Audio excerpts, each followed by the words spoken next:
Here we have Scott Lively and Co. explaining how uh, the Soviet Bolshevik Revolution gave women the right to vote.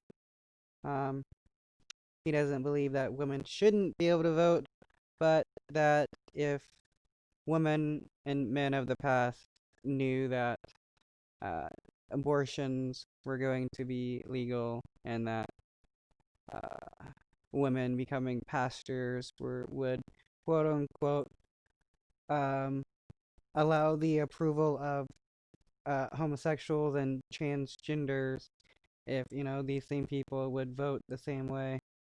And FYI, yes, they would. Going to be very controversial, right?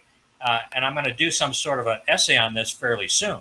But the the women's right to vote, the 19th Amendment, was actually a product of the Soviet Bolshevik Revolution that was Mm-hmm. transported here to the United States in the 1920s, in line with my comment regarding the 19th Amendment. Mm-hmm. And I'm not talking about taking away women's right to vote. I'm just saying that.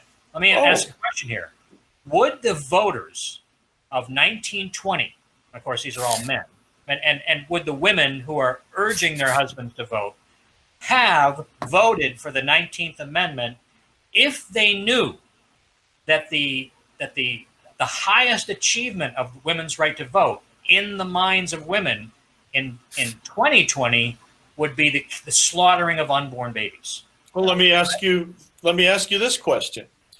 Would the women of the church of the 1920s be so inclined to pastor and lead churches if they knew that it would lead to rampant homosexuality and the approval of transgender pastors? They're expressing some of their biggest fears: women having independence and bodily autonomy, um, because people like these do not like the idea of women actually being independent and being free thinking people, uh, because all they see women is as property and broodmares, people to just create the new generation of Christian believers, with males being um, the cream of the crop. Uh, they're using these fear words that the people on the right are so afraid of. Homosexuality, transgender, uh, women voting, abortion, uh, Soviet, Bolshevik, which is supposed to make you think of communism and stuff, because you know how evil communists are. It's really crazy how people can still use Christianity and stuff to justify their bigotry in this way, and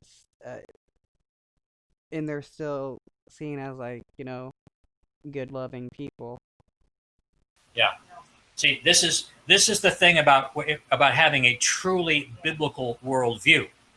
A truly biblical worldview has male authority. Male That's right. authority is established by God, and that doesn't mean that women can't vote.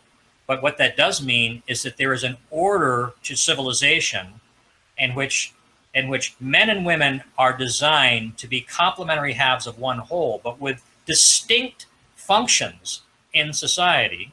And then Yeah, okay, so there we go.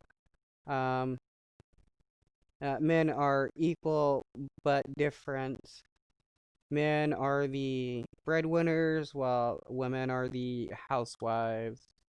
Um, it's it's just a way to justify sexism. Um, saying uh, God created men and women to be like this, so that's how it always has to be.